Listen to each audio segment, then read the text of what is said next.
Hello, everyone, and welcome back to the Barely Bookish podcast. Today, we're continuing on with Act 1 of Salem's Lot. I am joined by Nova and also James.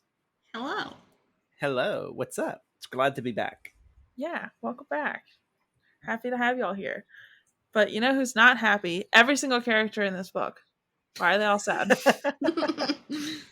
It's a New England town. What else is there to be happy about? Rip Nova. It's not Florida. This book could easily take place in Florida, and I would not bat an eye. I'm not gonna lie to you. It gives me like old Florida energy. I don't know why. Maybe there's just the Venn diagram between New England and Florida is like really close. No, definitely can't see any of this shit happening in Texas. Because like the moment some weird shit happens, someone's gonna get shot. So That's literally northern Maine. This would only take place in southern Maine. The farther north in Maine you go, the farther south in the country you get. Basically. I'm not even kidding. Northern Maine is like Alabama minus incest. Alabama, Arkansas. Anyways, chapter 4. So, Danny, I've been pronouncing his last name Glick, but also just because the tail end of that is lick, and you just throw a G on the front. And others. So we find out that these two boys never make it through the woods. I kind of forgot that this is where we left off. Now that I've read past this scene, but you know. So Danny makes it back to his family. Ralphie, you know, the bully, nowhere to be found. Honestly, I know I should care that Ralphie's not found, but like he was also a dirtbag. So if we had to lose somebody, may as well be Ralphie. But like Danny seemed fine, like as a person. The Glick boys aren't that bad. I think you're mistaken another character. The bully that Mark fights. That's not Ralphie. That's not Ralphie. Ralphie's the younger one. So this whole time she's shitting on Ralphie. Poor little Ralphie. Ralphie's the youngest Glick boy. Yeah, I thought Ralphie Glick was the one that fought. No. No. Who fought Mark? Wait, Mark? No, what's his name? I can't remember because that kid only pops up one time and everything. Let me see if you have it written down. I was shitting on Ralph. Richie. Oh, Richie. God. Yeah. Well, okay. Any time in my notes that I shit on Ralphie, my bad. I know, because I'm reading your notes, and it's like, man, what the fuck did this poor kid do?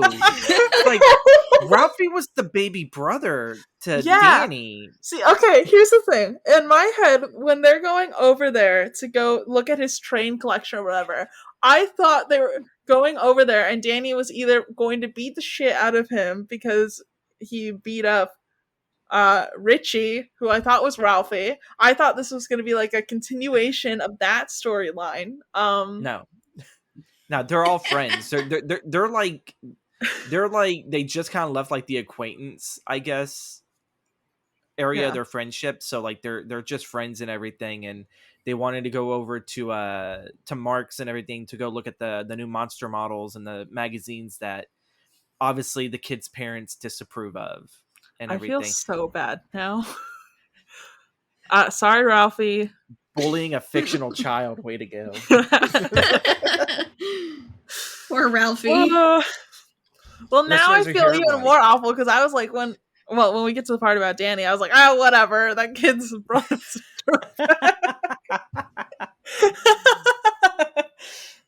All right. I'm sorry I held you guys in prejudice. Okay. It's fine. You're fine.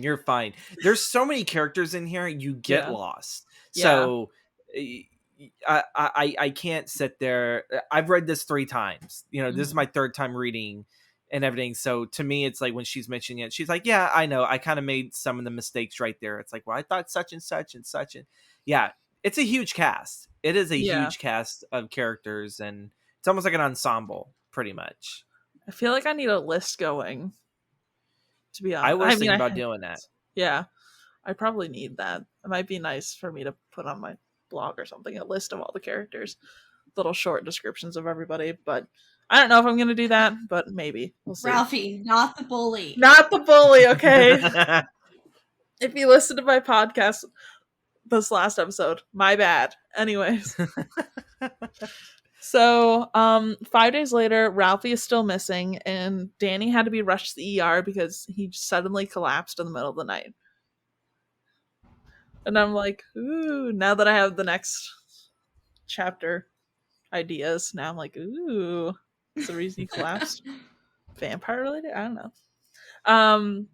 So then we get to see this Larry Crockett again.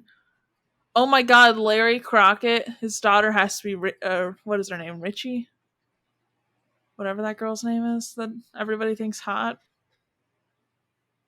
Hold on. I can tell you something. What? I'm so confused. Hold on. As far as I know, Larry Crockett doesn't have a kid. He has a wife.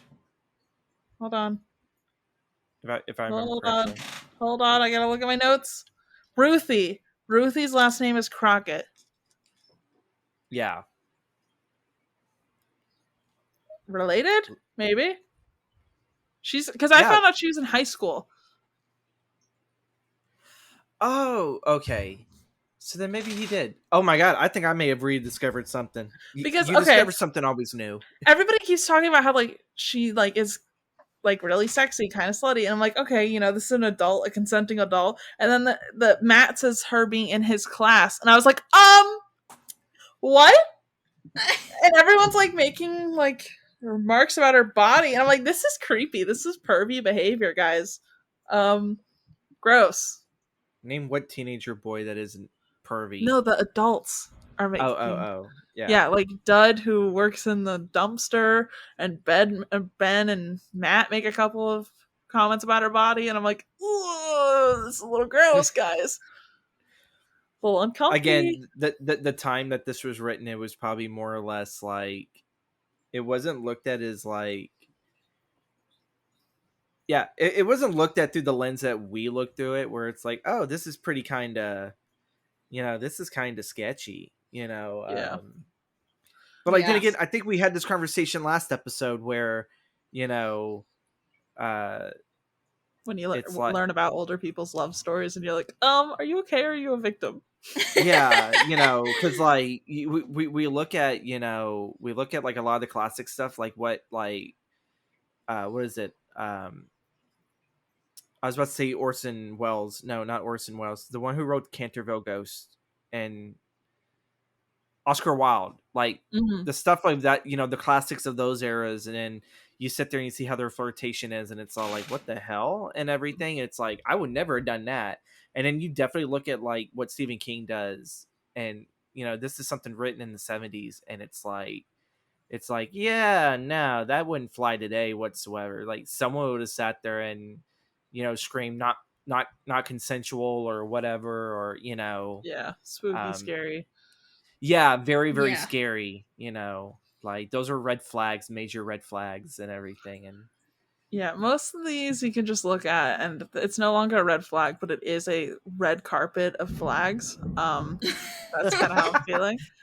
Also, I do like the vibe that it is currently thundering and lightning outside right now while I'm recording this. So is that a rumble I heard? Yeah, it's really loud. Amazing. It just started as soon as I started this recording. It was bright and sunny because I obviously walked to the pet store, and I was like, I'm glad it's not raining right now, because it's supposed to be sorry. Jeez, I need to slow my roll because I'm stumbling. It's supposed to rain all week this week, and I was like, oh, it's beautiful and sunny still, la la la la la, and then press record, and now thunder, lightning, crashing, and Harlow's visiting. Yeah, just a little spooky. Amazing. Stephen King wants the vibe.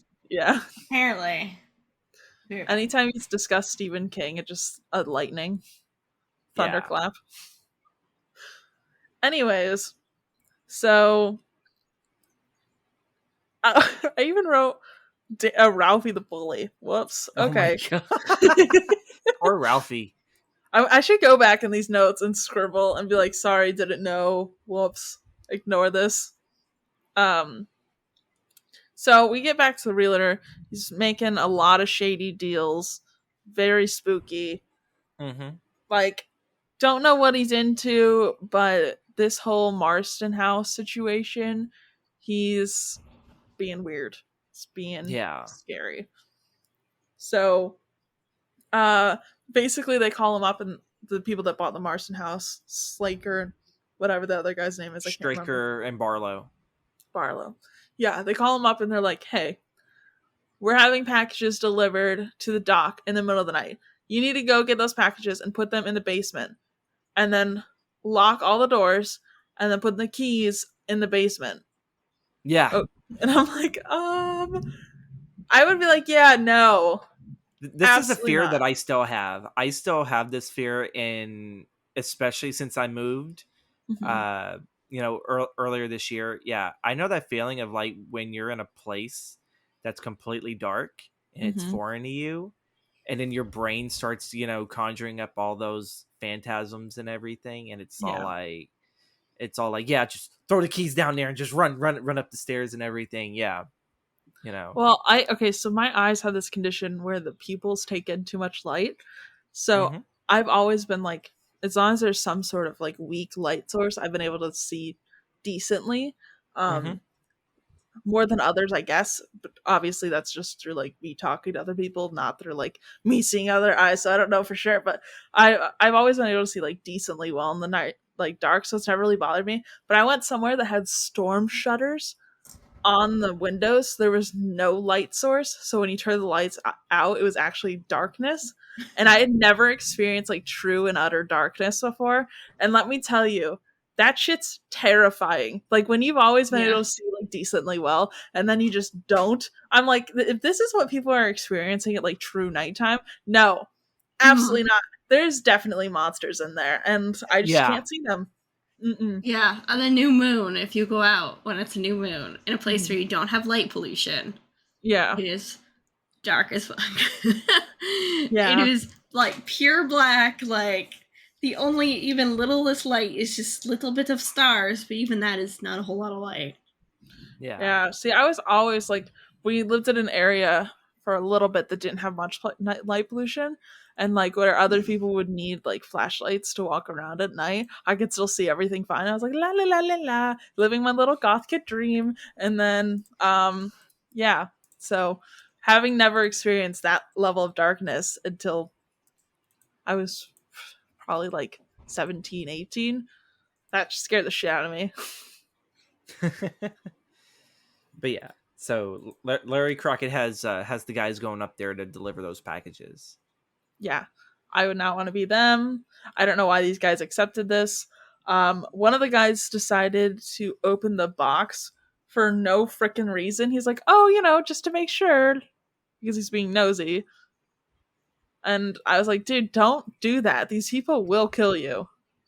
Like, it's not a question of if, it's a question of when. I don't Yeah. know anything about them, but they definitely seem like murderers.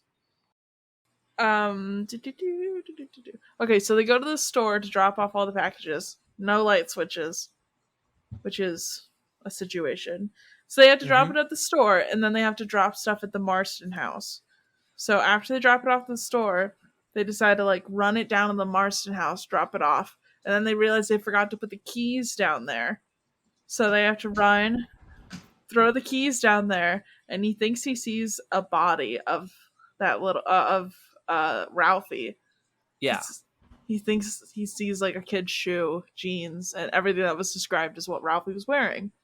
Yeah. So, after that, obviously, this guy's freaked out, as who wouldn't be? First of all, also, if they were going to kill Ralphie, why did they leave his body down there when they knew they were getting stuff delivered? Because Barlow was the one being delivered. What? You okay, so in the scene going whenever they were coming back into Jerusalem's lot, Mm-hmm. because we kind of skipped over there, there is mention about how much this one specific crate uh makes I think it's Floyd Tibbetts. I think it was Floyd Mm-hmm. that was there that night, if I remember correctly. Um, it made him feel very much uncomfortable. And then I could have swore that they thought that they heard rats clawing, like maybe, but the other guy just thinks that, it's all in your mind and everything. It's late. We're tired. Let's just quickly get this last run in. So pretty much from my gathering was in that box, because they keep telling everyone, where's Barlow at? Where's Barlow? He's in New York on a buying excursion. He's buying antiques so that they can sell them. Well, that's Barlow and everything. And so, yeah, the boy was left in there so that when Barlow awoke, he had someone to feed on and everything. So pretty much Straker was like already making sure that by the time that his master arrived, there was a meal there immediately for him to feed on. That makes sense. Yeah. Yeah. Because, I and they were think talking like about how heavy it was. Yeah. So yeah, this makes sense. Yeah, it's Barlow's casket. All right. Yeah. Makes sense. I did not put that together. But also I didn't reflect on that until this moment because, I'm just reading it. Didn't know. Yeah. I didn't know this was a vampire story. Okay? I didn't know really? Anything about this. Yeah, I didn't know a single thing about this. I didn't realize we were caring about vampires, okay? So, yeah. It took me until when he said come in in the last chapter that we finished reading to realize that this is a vampire story. And I was like, oh.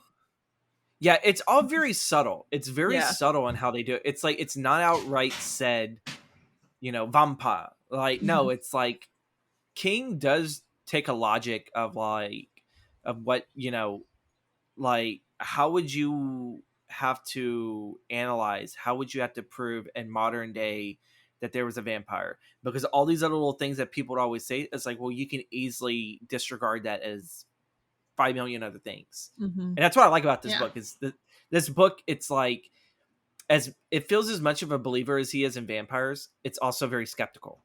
He's very skeptical at it. And I think that's what does it so great. It's the skepticism. Yeah. I also didn't realize it was about vampires until the end of this. I was like, I definitely thought something like paranormal going on. Not vampires. Correct. Until we got to like the last line of this part, and I was like, oh. Yeah. Oh. So, okay, after all this happens, after they drop off, quote, boxes, unquote, they, the guy goes up to Larry, who's the realtor, and it's like, yeah, I'm pretty sure I saw Ralphie's body. And Larry's like, I would hate to tell everybody that you've been cheating on your wife and have to go to the cops about like all this. He lays out his entire friend's like illegal stuff that he's been doing. He's like, but I would hate to have to tell somebody about that. And I'm like, Larry, what? Like, is it because it goes from like shady deals to, oh, Larry knows what's going on, totally okay with kids going missing as long as it's not him and he makes money off of it. Yeah. Like, he's the blood bag supplier. I think Larry kind of knew something shady was going on, but Larry didn't want to know. The less he knew, the better. And so, that's what I always took away from it was Larry was trying to save both his ass and the other guys' asses by saying, you didn't see nothing. Here's an extra 50, da-da-da-da. You didn't see anything. I didn't see nothing. I felt like that, but also, too, it can always be misconstrued as Larry Crockett's the biggest fucking crook in this whole damn town. Yeah. And, this right here is just a huge scumbag move. I think it's a little bit of both. Yeah.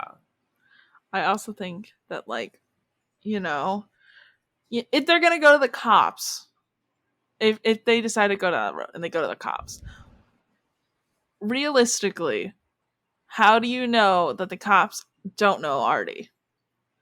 Exactly. Or can the cops protect you from something they don't know how to fight against? True. Well, I don't know. Most cops will sit there and say, well, we'll just have you locked up in a cell. No one can get to you. And Yeah, and then you're That's gonna how get most murdered. of those stories end, and then you watch all the cops get killed, and then you're the last one there, like, oh my god, and then it's all like, you're next. And yeah. Yep. I'm saying it right now. If I found out that like supernatural things are real, I just like, can you listen? I don't want to be involved. I'm gonna mind my business. But if you hurt anybody I care about, that's when we're gonna have an issue. You know what I mean? Yeah. Like, I'm just gonna let you do you, and I'm gonna be over here, and let's just not do this. It'd be one of those things where if I did go to somebody, it would not be the local cops. No. Calling like the FBI hotline and being like, all right, what's your division for like this weird shit? Because you want them. Listen, you know aliens are real. The address. Yeah. You know aliens are real. You have to know about Jones this. And Will Smith after you guys. And look, I'm piecing, but this is the address. Here you go. Enjoy. Yeah, I'm gonna go find a safe house now. Best of luck to you and all of your thing. I'm gonna go though. Mm-hmm. Yeah, that would be my answer. Absolutely not. But okay, so then we get the local cop, obviously, doing his investigation into Ralphie's disappearance. So he's basically suspecting everybody that has not grown up in this town, which shitty move, but I get it. Okay, yeah. Like, when stranger danger isn't really a thing. Yeah. It's like when it's that small of a town, you're like, I watched this person grow up, and so I know they're not gonna like murder a child, you know? That is the first person I'm going for. Yeah. But also, too, though, for him, he kind of looks at it as, you know, these two strange individuals with a possible third that has yet to come has just showed up.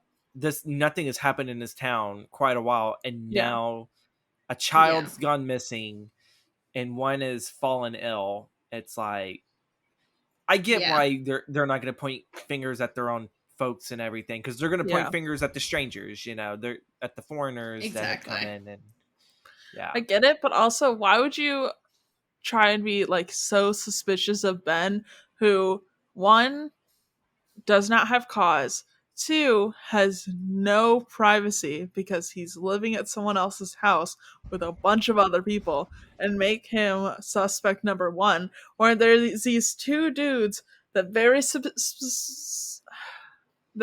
suspiciously opened a business nobody wants in a small town that also bought the murder house. Yeah. I mean, I feel like I'd be a little bit more concerned about what they're doing and what they're up to than Ben, the author, who's like just spends all day. They're just covering their bases. They're just covering their bases for everything. You know, they want to make sure it's like, you know, and there is like an answer to your question of, you know, when it comes to Gillespie looking into Ben and looking into Straker and all them, and you know, Gillespie isn't. I guess I wouldn't say he's that bad of a cop, but he could be better. Yeah, he could be a hell of a lot better. You know, though, of course, every time that I read this, all I can think of is Jackie Gleason. So almost like anytime something bad happens, or I just want to hear Gillespie say, "You some bitch," and everything, just like what he does in Smokey and the Bandit.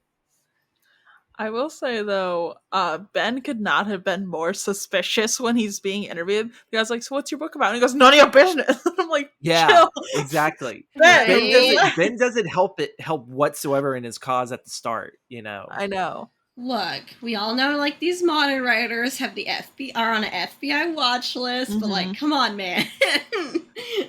Me at 15 trying to figure out with my girl with fire powers how she could kill someone and what level of fire that takes. Right. Googling it, totally not even incognito, hoping my parents still on the list for them then. Oh yeah, for sure. Oh yeah, 15-year-old arsonist. Well, that and I wonder if they have just like bullet points and it's like, okay, if you tag all of these, that's just the writer, erase them from the list. So the constable has a very weird meeting with Stryker, which I kept referring to in my notes as Straker, and I thought the I was an A, and every time I forget it's actually an I. It is. It's Straker. Is it Straker? Yeah, it's Straker. Not Striker, it's Straker. Yeah, it's an A. Well, yeah. Whatever. I think it's Richard Straker, I think is his full name. I keep flipping him around every time in my notes, so I'm not even sure anymore. It's fine, we've Ralphie isn't Richie. Forgive you for bullying Ralphie and with Richie. So, the constable then calls the FBI after his very weird conversation, which is honestly the smartest thing anybody's ever done in a book when they're in a, government position. Calling the FBI was probably a good idea. He's like, hey, can you look into these people? And I forgot the year this was written because they said something about 1923 or whatever. And I was like, dude, this man's old, Yeah. But I had forgotten this was came out in the 70s, and that's a normal time frame for people to be alive still. 50 years difference in between. Yeah. Mm-hmm. So it's now if the guy was born in 1923, he'd be 100. There's no way this man would be moving boxes, okay? It's old. Yeah. Unless he's Superman. Yeah. Or a vampire, I don't know. So then we find out that Danny dies at the hospital right when he was about to be released. They're like, oh, he's looking a lot better. And then he just suddenly dies. Yeah. So it's what did this kid know? So then we're on to chapter 5. Ben. I think it's super weird how close Ben and Susie's dad are. I don't know. It's just they talk the same and it kind of freaks me out. Yeah. Well, also too, I think he, very much at the beginning, he kind of sat there and he thought Floyd was all right. I didn't really kind of much care for Floyd because that's who Susie was with before Ben and everything. Mama loved Floyd. And then now when Ben comes around, Dad's kind of hesitant, but Dad falls all in love with them. I think he hits all the right boxes that it's you know what? I trust this man with my daughter, probably a lot more than he trusts Floyd Tibbetts and everything. And, and of course that just causes more drama in the family because, Mama Norton hates Ben. Yeah, for no reason, I might add. Yeah. Grooming. We talked about that last last time. Yeah, he is drastically older, which kind of freaks me out too with the whole him and the dad shooting the shit, and I'm like, ooh, this is weird. Because they're talking they're old high school buddies, and then he's dating your daughter. I feel it's weird because it seems Ben can have more of a conversation with her dad than he can with Susie, if that makes sense. It seems a little their conversation a little shallow, and then her hanging out with his dad they're actually having friendly conversations. Yeah, but I don't know. We'll see how that develops. I guess he definitely has some walls built up around Susie. Yeah. And you see it later on. There are some walls there, and it's all break them down, man, break them down. And yeah, but I mean, his first wife did just die, so yeah. We have to give him that leeway. Yeah, that is true. Yeah, but her mom hates Ben. It's fuck Ben. Yeah. So it's a little bit of an interesting dynamic because I feel most of the time you see that the mother really is more kind-ish. Mm-hmm. And then it's the dad that you have to win over, mostly in media. But it's just interesting to have this bit of role reversal here. So I kind of dig it, but it's also... It's funny because my family is the exact opposite. It usually has been. Even we literally just had this conversation a few weeks ago with my aunt of my grandfather was loud, army guy that you think everyone would be quaking in their boots at. She goes, oh no, you brought anybody home. He was fine. It was Mom you had to win over. And that's just that's always one parent. It's always one parent. It's you have the easygoing one, and then you have the one that's no, you're gonna have to work hard. When we're making friends, it's Daniel's always the one that's oh, nice to meet you, la la la la la, nice and happy for everybody, and then I'm what's your name? What's your occupation? Who are you? What do you think that you do to deserve to be my friend? Kind of thing. What's your name, address? I need to look you up on the internet. Run a background check. Coming in 5 years. What? I said, where do you see our relationship in 5 years? Yeah. Like, you know, are you a self-starter? You know. Yeah. So same vibe, but it's fun.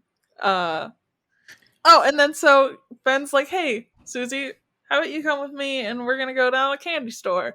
And then they have sex in a park for no reason. Woo! Yeah. They're just like, let's walk to the park, and then they just like bang in the park, and I'm like, oh, all right, Susie. Technically, they got some candy. Yeah. Sometimes, yeah. It's so horrible. But... Oh my god. Oh my god. I was not expecting that to happen at all.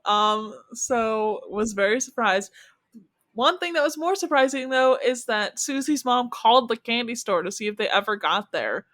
And obviously the candy shop lady was like, no, LOL. And so Susie's mom 100% knows something went down as he redrops her off.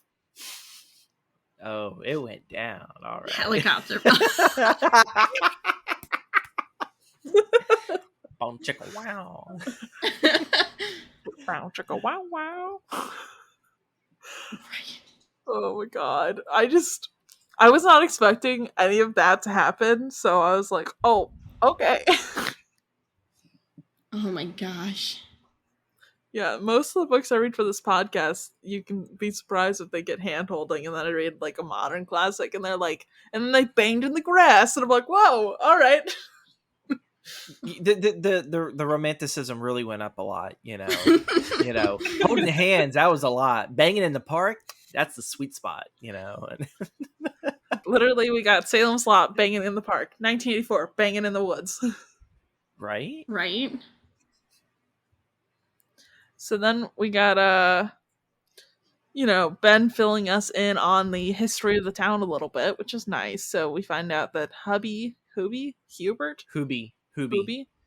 Yeah. From the Marston house used to be a mobster, which is a fun little bit of spice. Like that. I love the lore of the house. The lore of the house is actually, it feels so real, you know. Yeah. It does have a good background. Yeah. It's not one just of the like most interesting parts of the book. house on the hill. Yeah, I really like it.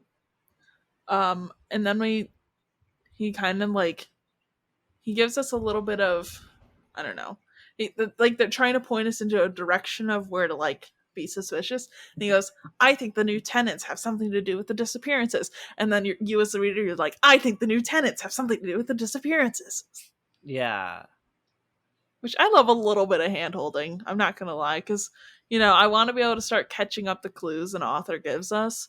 So when they hold your hand a little bit and they're like, doesn't this seem suspicious? And I can go, yeah, that does seem suspicious. Don't be suspicious. Don't be suspicious. DMCA is are. That's literally where my brain goes whenever I hear suspicious. Anytime I hear it, just I'm like, okay. Perfect. Top tier. So then Susan says that she loves Ben. Ben's like, oh shit, dude. Kind of a lot for me. But okay. Because I mean, his wife did literally just die. Less than 6 months ago.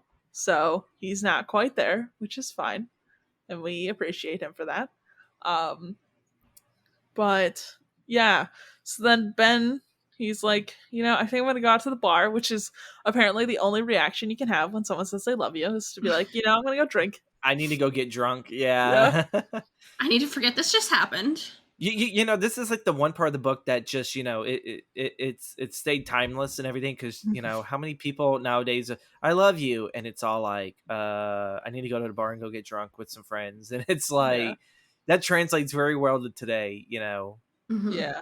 He couldn't pull a Han Solo and say, I know. It's probably still would have been a dickhole-ish way to sit there and. Oh my god, I'm reading a book series called Crave right now, and whenever the love interest says "I love you," the main character is like, "I know," and I'm like, "Yes, girl, yes, girl," because they love watching Star Wars together, and I'm just, I love when they can put pop culture in a book and it not ruin it. I felt like this is a very good example of it. But then again, this was the guy who first did it.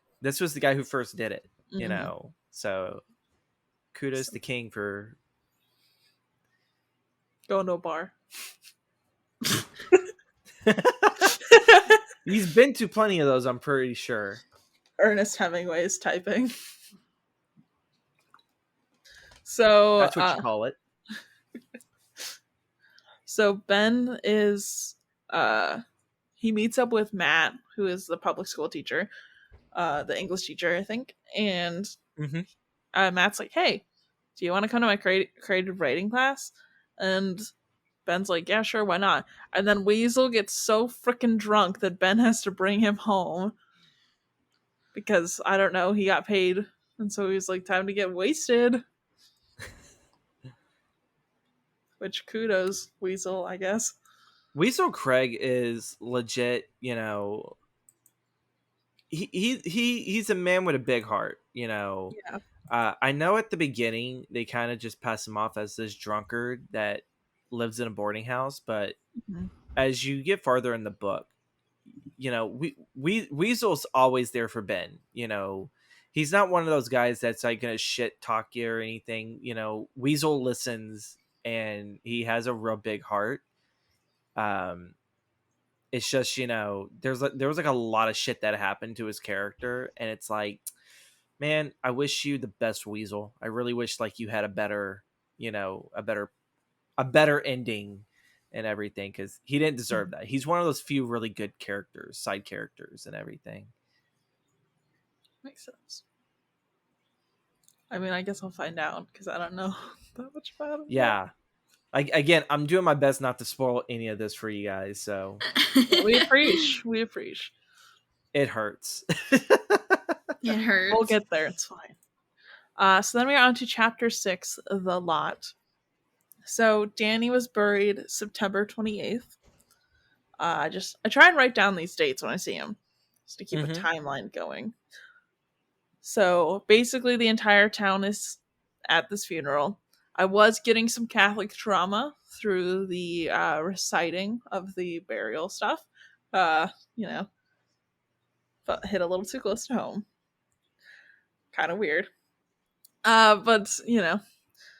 So then Mike is supposed to be covering the grave after the funeral, but he keeps feeling like he's being watched, and he's like starting to freak out. So time is passing like really weird. Every time he tries to scoop dirt, like a ton of time is going by. So over an hour has gone by and he's only gotten like 6 scoops.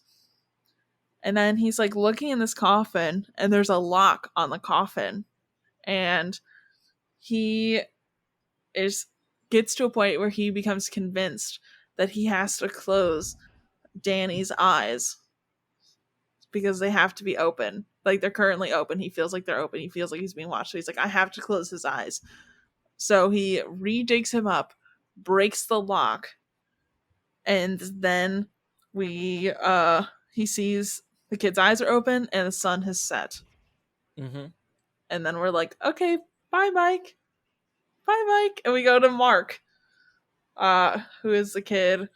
I love that they just, like, something juicy happens and they're like, all right, enough of that character. Moving on. And you're like, whoa. Brakes. Pump the brakes. What's going on with Mike? And Stephen King's like, don't worry about it.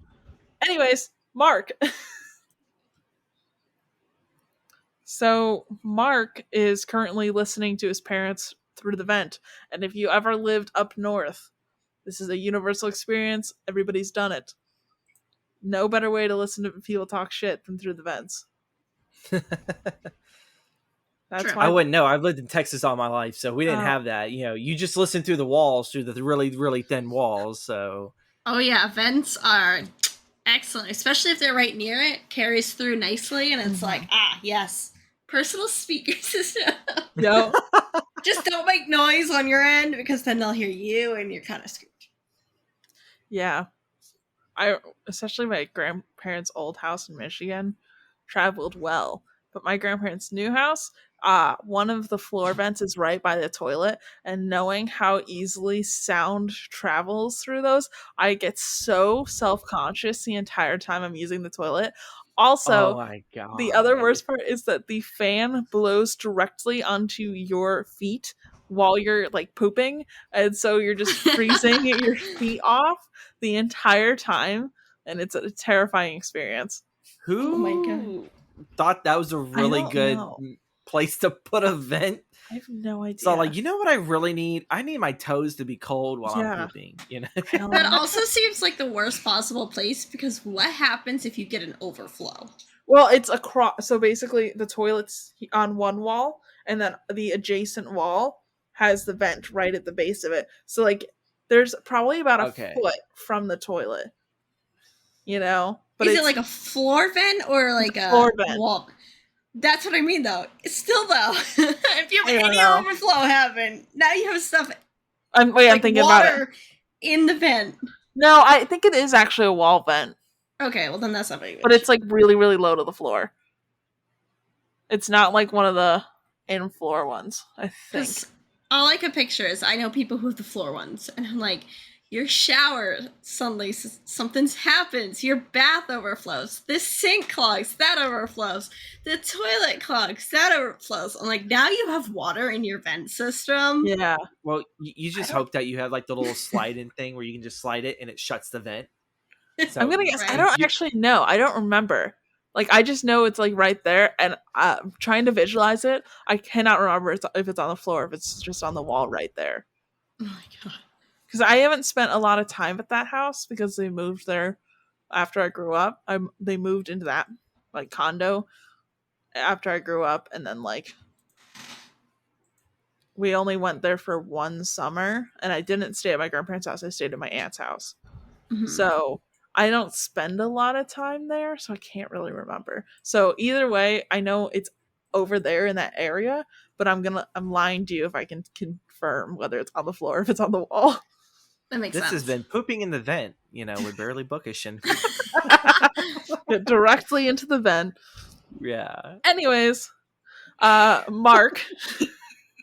Speaking of pooping in the vent, Mark, this child. Good lord. Instead of pooping, he's just listening, for the shallow cries of someone pooping in the bathroom. Oh my god. Oh my god.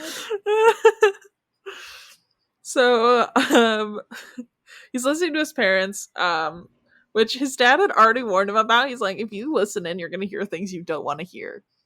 But Mark's like, you know what? Gonna do it anyways. Love that for Mark.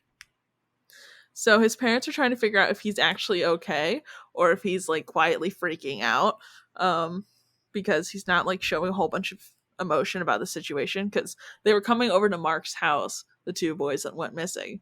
So obviously, he probably is a little traumatized about it. And he's like kind of messed up in the head because he's like, death is just something that happens, blah blah blah blah blah. And I'm like, you are 10. What?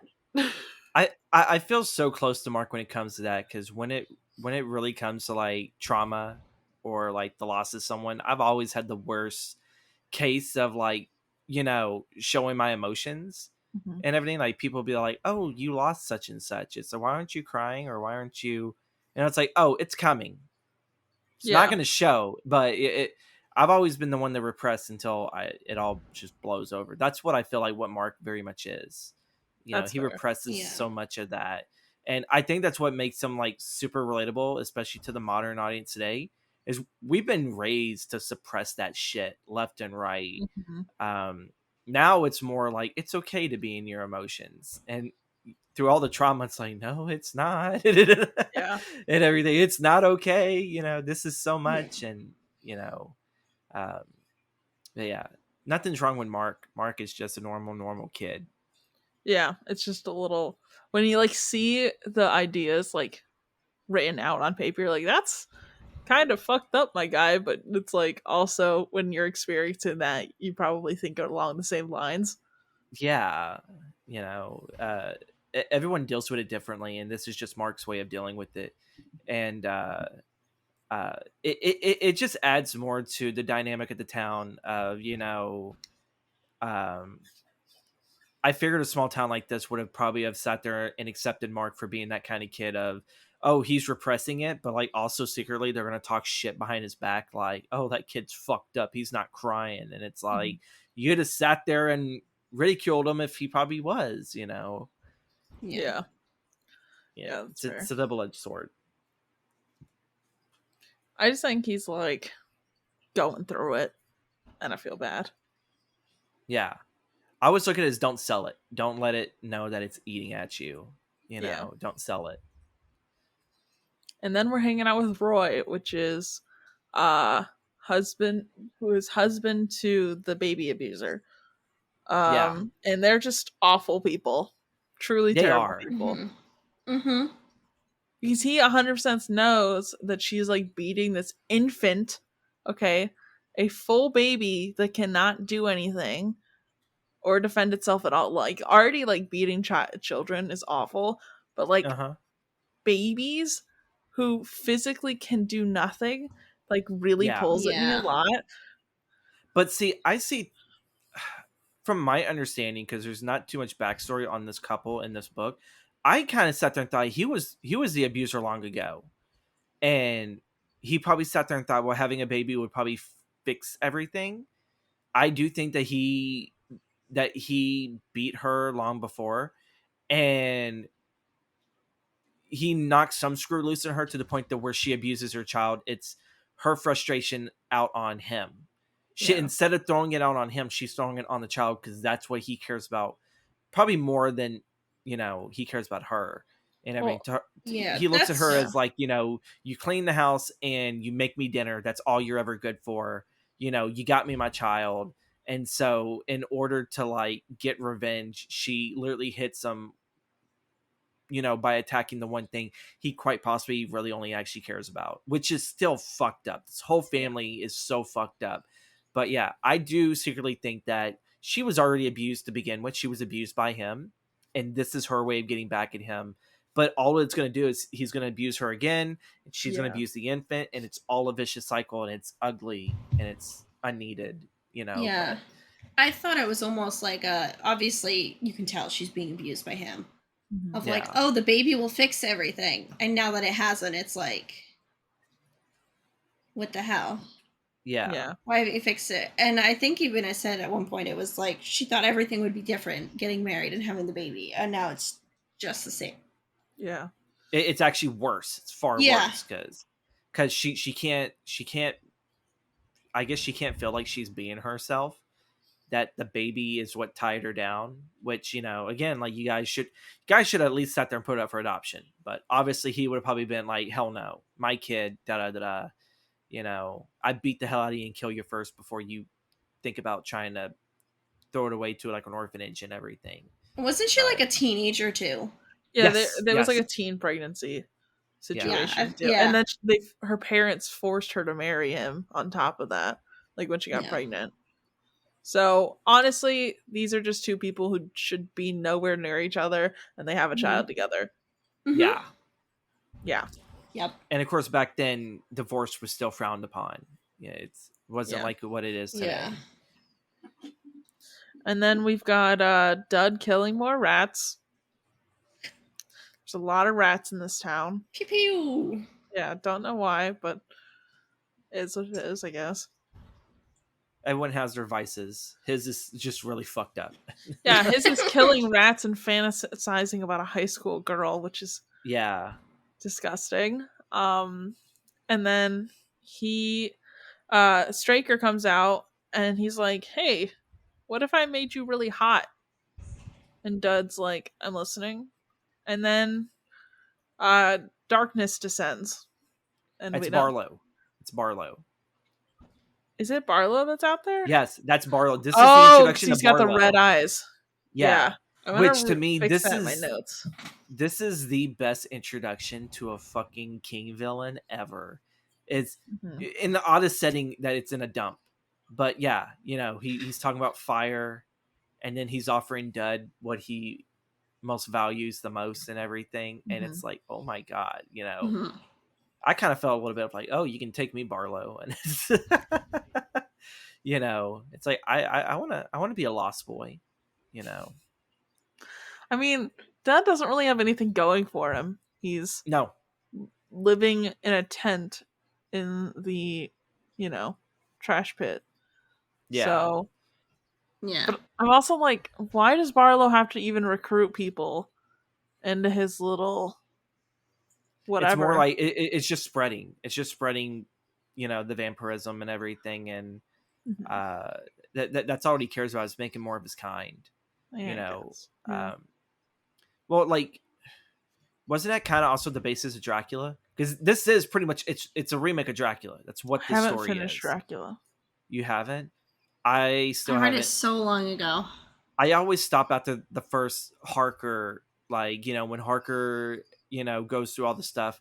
Because to me, like, that's like the best part of the whole book is the whole intro. So I definitely know I have to finish it. But yeah, like the whole point was just to make a whole bundle of vampires and then have that shit spread out all over the US. Like that's just his goal. Make more of his kind. That's it. You don't really get a lot of backstory with Barlow and everything, but I like the mystery of it. It's just he's this guy who pops up and it's all like, I'm going to convert your already fucked up town into my fucked up town and everything. And yeah, it's pretty much it. But yeah, this is the best introduction to a villain yet. I have yet to sit there and see any other introduction more iconic than Barlow's. Yeah, I like it. I'm very interested to see what's going to happen in the next part. But and then we also have the priest being drunk, and he hates everything and everyone. Probably should no longer be a priest, but alas, here we go. Look, as long as he's not a pedophile, like... Yeah, apparently the bar is on the ground, The thing is about Father Callahan is when I read this, I was like, oh, this is Father Callahan. I like this character in the book far better than what they did in the miniseries. Because that's how I discovered this book, was through the Toby Hooper miniseries.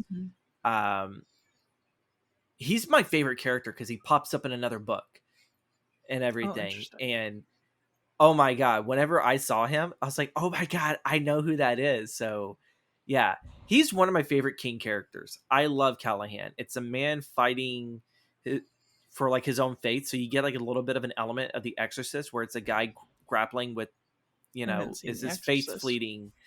Yes. And then of course, what is it? I like the stories that he talks about, of I joined the cloth and everything to fight evil, but evil wasn't what I thought it was. Evil wasn't the devil. And, it's something a little bit more complex and more Freudian. And that's what I love about this character. It's, it's like he tried to sign up to be a superhero just to realize there aren't really supervillains to stop, it's, I like that character. Yeah. I'm interested to see more of him. So all we've gotten is him in the funeral and then this little scene of him so far. Yeah, he gets kind of slowly edged into the story. And then we're on to chapter 7, Matt. So Ben's at the school talking to Matt's class. And then, we don't really get to see him at the school. They had this like conversation about Matt doing marijuana for some reason. And I was like, okay, Matt, love that for you. Anyways. And then we see Ben at Matt's house. So then they talk again about Ruthie.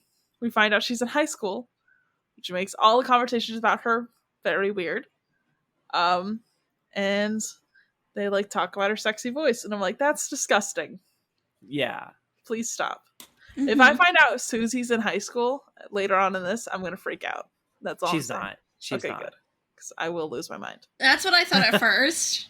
Yeah. When she first was introduced, I was like, oh God, we have like teenage fangirl here. And then I was like, okay, no, she's fine. Like, oh my God. You just kind of have that energy because she seems to be very innocent and everything. So But if you've never left your small town, yeah, that's fair. You are always innocent. You know nothing. Oh, because she does that whole thing where she's like, I want to go to the big city. And I'm like, okay. I think every small town person, though, wants to at least sit there and try the city once. Oh, yeah. I did college in the big city in Houston, and the one thing I definitely do not like is the traffic. You know, I like making fun of the people that walk on the sidewalks while I'm in traffic, so that's what saved my sanity, is making fun of those people. But, like, yeah, you know... the city very has much some stuff to offer. Yeah. It's very much if you live in a small area with not a lot of people, go somewhere that has a lot of people for a little while, and then you can go back if you want. Like, but just get out. Get out to have a taste than to have the whole meal to yourself. You know? Yeah, I went from my very small town to my parents brought me to New York City for vacation. And then I was immediately like, I cannot live in a city. I'm overwhelmed. Everything smells like butthole, and I don't like it. So I knew immediately. I don't know what part of New York smells like butthole. Like... Subways. Oh, okay. Yeah, that makes sense. And whenever you get on a vent that is pumping out subway air, smells like butthole. I don't know what people do in the subway, but it's gross. And it's all the stinky. homeless people. I don't know. I'm like, are people peeing into these vents? Like, it smells awful. I would not doubt it. Yeah, you know? It's disgusting. It's probably like humans are disgusting. Homeless people will live down in subway areas.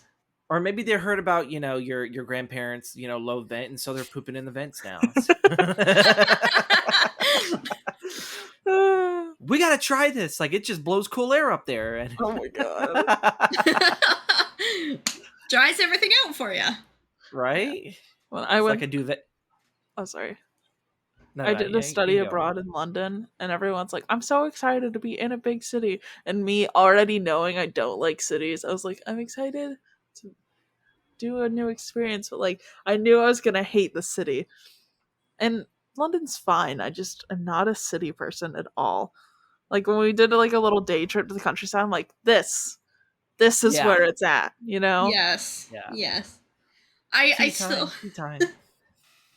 I still find it funny when we were comparing your small town. Yeah, quote unquote small town. There is literally, the town she lives in, one town in Maine that has more people than where she lives. And that is Portland. Oh my god. Yeah. Everything else is smaller. I was like, what? Yeah. And then you're like, wait, no, like, here's this town that I lived in before. And I looked at it and I'm like, okay, now there's 2 towns in Maine that are bigger. Yeah. Well, also, like, geographically, they make our towns, like, huge.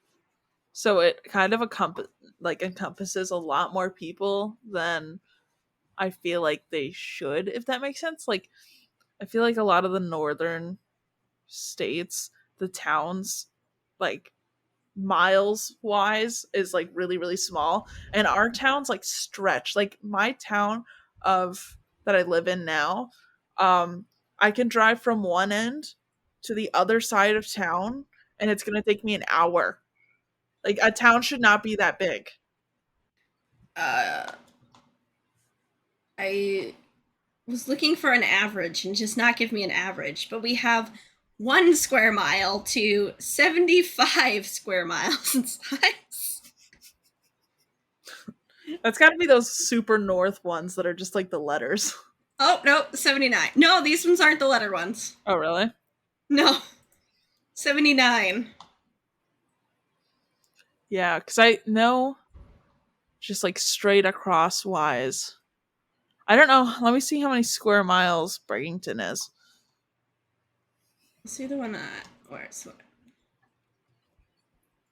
I mean, also the entire state of Maine has just over 1 million people. Anyways, we gotta finish Salem's plot. We do. Yeah. So, Matt has made the same connection between the missing kids that Ben has. And then Matt's like, hey, me, you, And Susan, Jesus Susan, Christ. wow.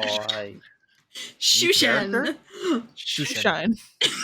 Shemshine. Shine. Yeah, I immediately went Shemshine. If you don't watch Rhapsodic Geese on Thursday nights, what are you doing? Right? Come hang out with us. Anyways. Come watch Rachel get absolutely horrified every single time we get into a new chapter of Candlekeep. Why I'm pushing, what ghosts? Is she doing there? So many ghosts and haunted houses. And scary nursery rhymes where the thing kills you. It's fine. God, I'm gonna be drinking more. Jesus Christ. Anyways, Matt's like, me, you, and Susan, Jesus Christ, should all go to the Marston house under the guise of welcoming them. Jeez. I'm gonna have to rest my voice, I guess, after this. I cannot talk anymore. Under the guise of welcoming them to town. So, Ben's like, solid idea. Love that. Let's totally go to Little Vampire House and welcome them to town and see what happens.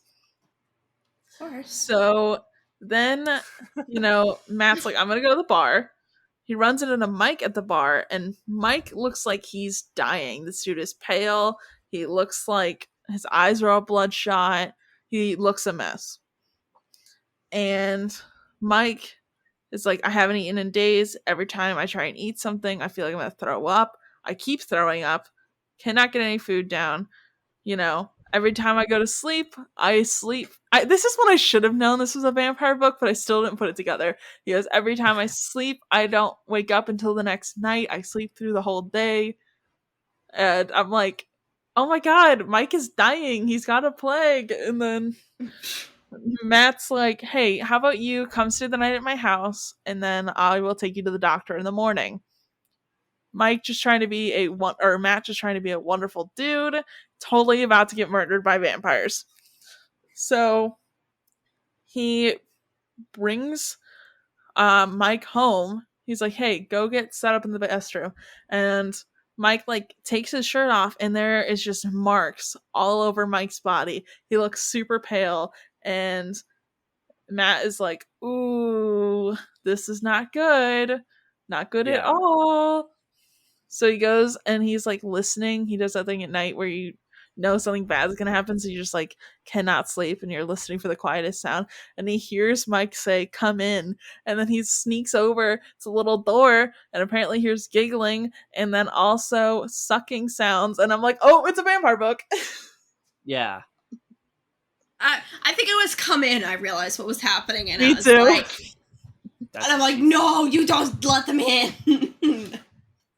But also, too, Mike doesn't know, I don't think most of these people sit there and know exactly what they're doing. I think they just think that they're just hallucinating, whatever got them sick and everything. But yeah, this right here, this and then going into Act 2 is some of the best suspense that King has ever written in a book.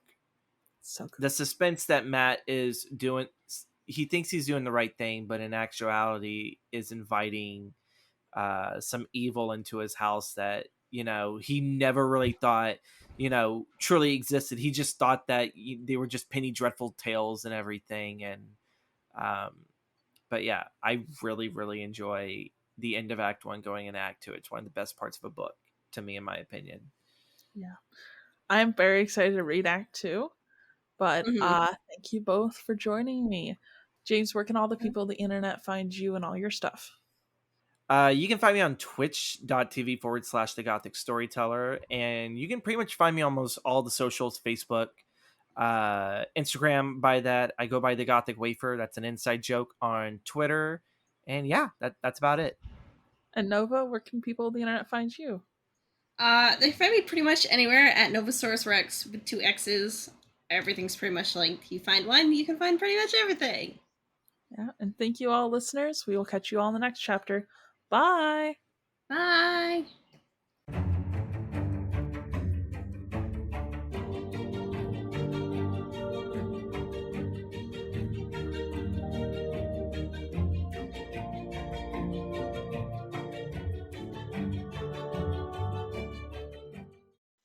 thank you all so much for listening to this episode of the Barely Bookish podcast. If you want to find me, I am at Barely Bookish on everything.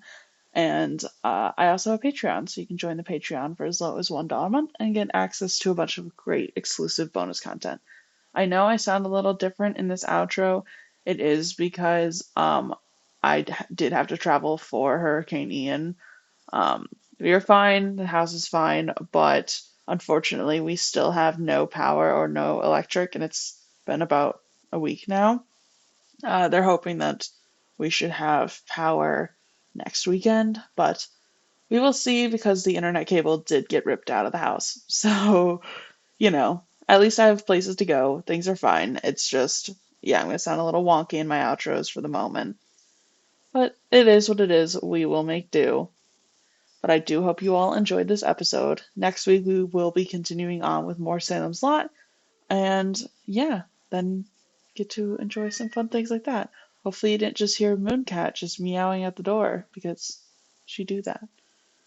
Either way, I hope you all have a great rest of your week, and I will catch you all next week with more content.